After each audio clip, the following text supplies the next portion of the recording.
11 o'clock at night, the 5th of June, 1944. A house is burning in a small town in Normandy. Not from a bomb, not yet from the invasion at all. A stray marker flare, dropped by aircraft already turning back toward England, has caught the roof of a house belonging to a woman named Madame Pommier, a few dozen meters from the parish church. The tocsin, the alarm bell, rung by hand from the church tower to summon a town to an emergency, is already ringing. Villagers form a bucket line from the town pump to the flames. German soldiers of the local garrison stand in the square and supervise them. Rifles slung, faintly annoyed, waiting for a fire that has nothing to do with them to burn itself out so a quiet night can resume. It does not resume. 2 hours later, into that same lit square, out of a black sky that was supposed to hide them completely, several dozen young men begin to fall. They are Americans. They are equipped for a night landing into dark, empty fields. Instead, they are dropping directly onto a floodlit town square, in front of a German garrison that is already standing there, weapons ready, looking straight up. This is not a story about the invasion of Normandy in general. It is a story about roughly 90 minutes, in one town, where a house fire that had nothing to do with the war decided who lived and who did not. The familiar version of what happened to American paratroopers on D-Day is, by now, almost a comfort. Historians describe a badly scattered airdrop, aircraft and gliders throwing men across the Cotentin Peninsula miles from their intended fields, and argue that the scattering worked in the Allies' favor.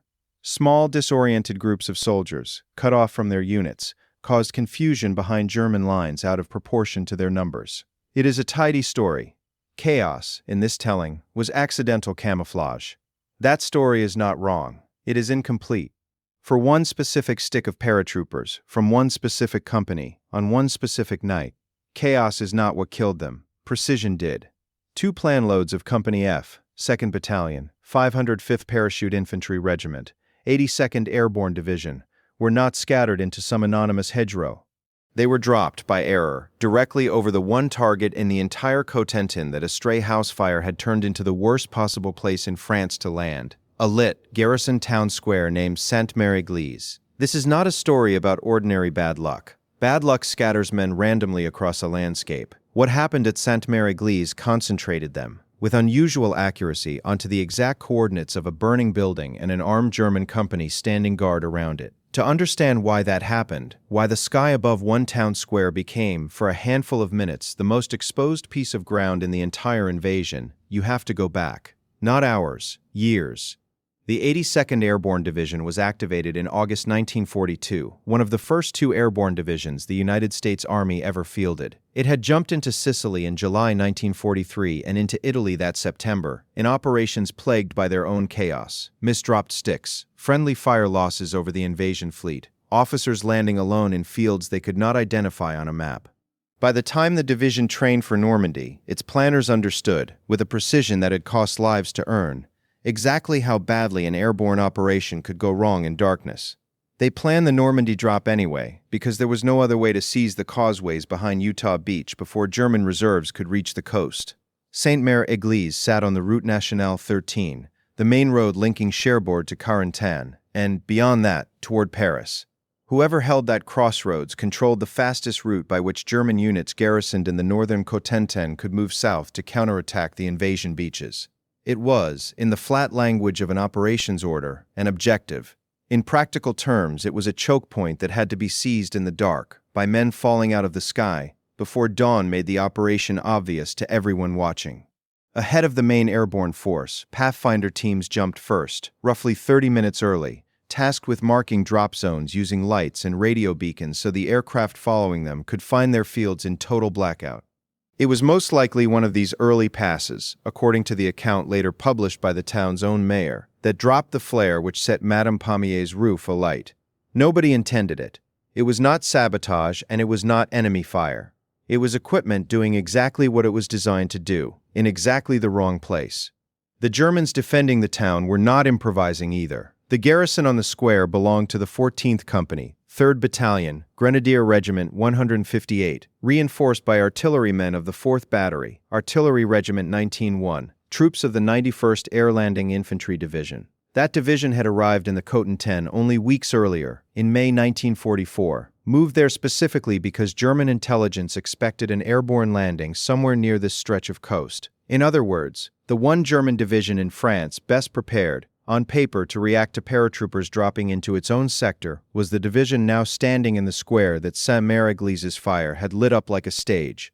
Command of that division rested with General Lieutenant Wilhelm Falley, a career officer with extensive service on the Eastern Front, sent west in the spring of 1944, specifically to ready this sector against the invasion everyone in the German High Command knew was coming, if not exactly when or where. Falley would matter to this story within the hour. So would the fire. So would the 90 minutes in which several hundred aircraft, flying low and blind over hedgerowed farmland at more than 200 kilometers an hour, tried to release roughly 6,000 paratroopers of the 82nd Airborne Division onto fields most of their pilots could not clearly see.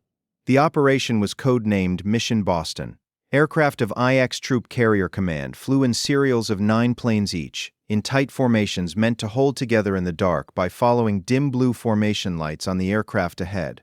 Over the Channel Islands, many serials flew into a bank of cloud pilots had not been briefed to expect. Formations broke apart inside it. Some pilots slowed, some climbed, some simply held their heading and hoped.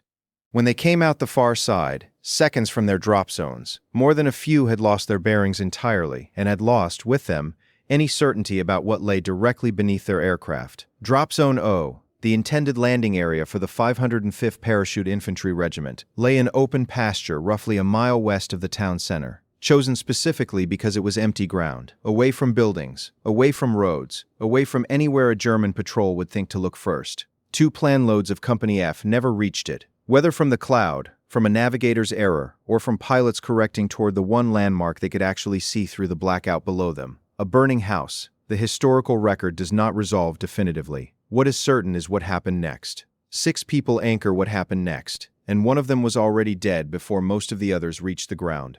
Private John Steele was 32 years old, the oldest man in his stick, a company barber from Metropolis, Illinois, assigned to Company F, 2nd Battalion, 505th Parachute Infantry Regiment. Younger men in his unit called him Pop.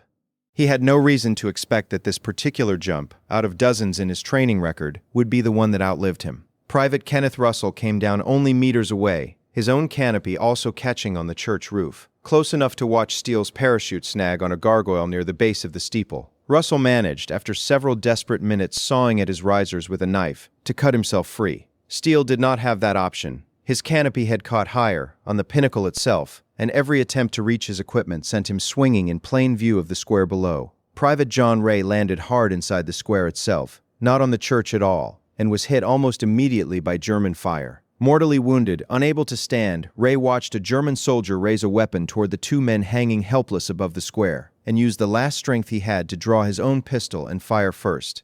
Alexandre Renaud was the mayor of Sainte-Mère-Église and, by training, its doctor. He had been the one to answer the knock at his door reporting the fire in the Pommier house hours earlier.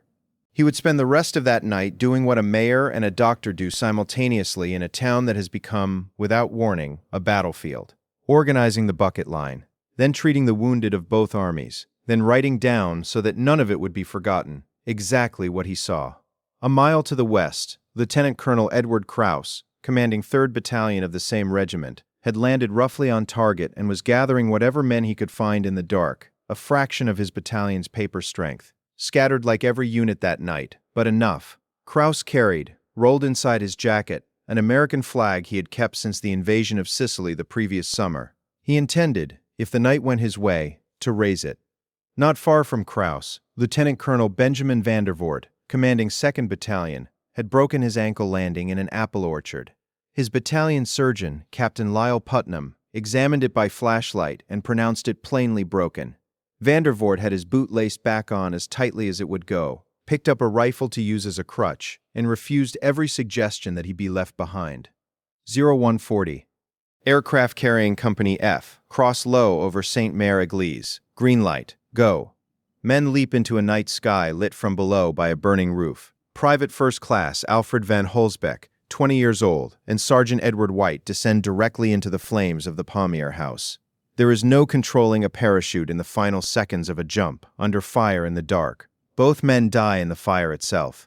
Minutes later, the ammunition in their equipment begins to cook off in the heat, throwing sharp cracks of noise across the square that many below briefly mistake for gunfire from a new direction. It is not the only direction gunfire is coming from.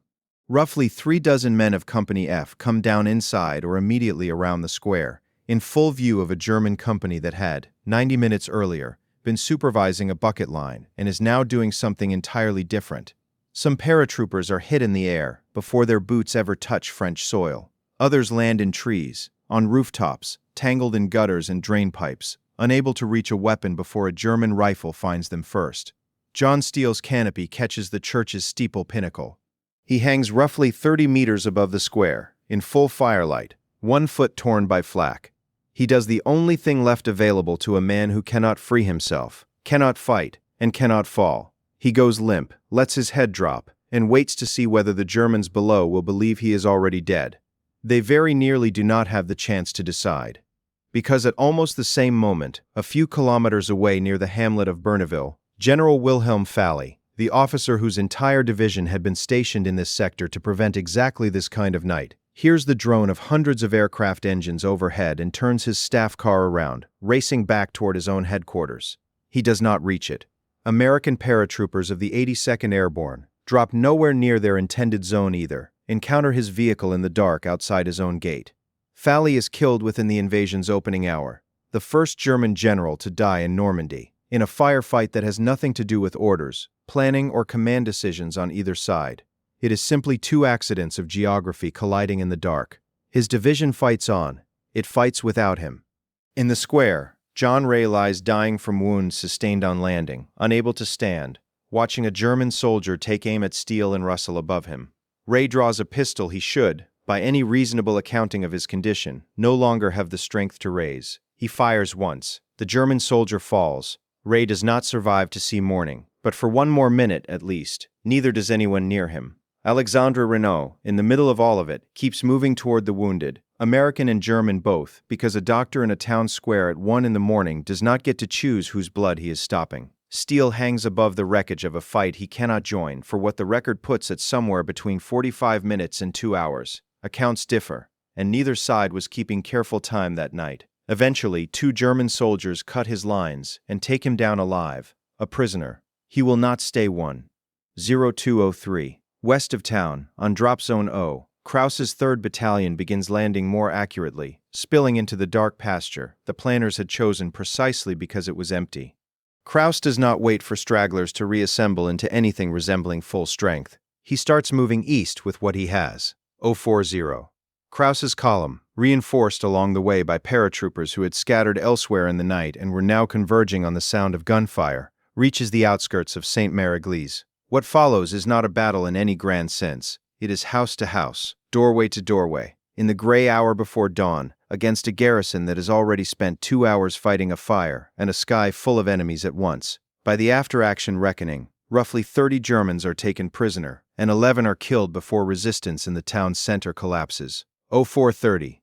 Krause unrolls the flag he has carried since Sicily and raises it over the town hall. 05. He radios that he is inside the town. 06. Sainte-Mère-Église is declared secure, the first town in France liberated on D-Day, hours before a single soldier comes ashore at Utah Beach 6 miles to the east. It will not stay quiet for long. German units retreating roughly 2 kilometers south, toward the hamlet of Fallville, spend the following 3 days trying to retake the crossroads they lost before sunrise. Vandervoort, on a shattered ankle, helps hold the northern approaches against them, using his rifle as a crutch between positions for as long as anyone will let him stay on his feet. What survives of that night, in the words of the people who lived it, is thin. A mayor's memoir, a scattering of after-action reports, and testimony gathered decades later from aging veterans by historians who understood they were running out of time to ask. Kenneth Russell gave one of the clearest surviving accounts, gathered by the historian Ronald J. Drez in 1988 at a reunion of 82nd Airborne veterans and corroborated there by other men who had been present that night. Describing the moment he first understood what was happening to the man beside him, Russell recalled, "While I was trying to reach my knife to get rid of the straps, another paratrooper hit the steeple and also remained suspended, not far from me. His canopy was hanging from a gargoyle of the steeple. It was my friend John Steele." Read that sentence again slowly, for what it withholds. It is not a war story told for effect. It is a man describing, in flat procedural language, knife, straps, gargoyle, an event his training had never once modeled, two American soldiers hanging from the ornamental stonework of a French church, in full view of an armed enemy, unable to do anything but wait. Neither side had a category for a fight that began in mid-air, above a fire neither side had started, before either army had chosen a position on the ground. Doctrine assumes a front, a direction, a moment when contact formally begins. Sainte-Mère-Église offered none of that. Contact began the instant a man cleared the door of his aircraft, and by the time he reached the ground, if he reached it walking, the fight for him was frequently already over. Alexandre Renaud's account, published the following year as one of the first books written about D-Day from inside the fighting, does not dwell on heroism. It records, instead, what a small-town doctor actually does under fire. Who was burned, who was shot, who could still be moved, who could not. That restraint is its own kind of evidence. A man who had just watched paratroopers fall through the roof of his neighbor's burning house had no reason left to exaggerate anything. Even the surviving German record, thin as it is, tells a version of the same story from the other direction. Historians studying the 91st Division's command structure that night have noted that roughly half its senior commanders were separated from their own troops in the operation's opening hours. Falley himself among them, killed before he ever reached a map table. An army trained to defend a line found itself instead defending a town square against men who had, in the plainest possible sense, dropped out of the sky directly onto its own alarm bell. John Steele was freed from German custody within hours. Accounts differ on exactly how, and rejoined his unit before the day was out. He fought on with the 505th through the rest of the Normandy campaign, into the Battle of the Bulge that winter, and across the Rhine the following spring, before coming home to Illinois in September 1945. He died in 1969 of throat cancer, having spent the intervening years as an honorary citizen of the town whose church steeple had made him briefly famous against his will. A mannequin in a parachute still hangs from that same tower today. Kenneth Russell survived the war. John Ray did not survive his wounds. He died the following day, June 7, and was posthumously awarded the Bronze Star for Valor and the Purple Heart. Alexandre Renaud remained mayor of Sainte-Mère-Église and published his account of that night in 1945, one of the earliest first-hand books written about the invasion, a record historians still cite today for details no military report ever thought worth including. Civilian losses in the town, by the tally later compiled, reached 43 by the time the fighting moved south, 18 of them on June 6 alone, a toll that Renaud, as both mayor and doctor, catalogued himself, name by name, in a ledger he kept alongside his account of the soldiers.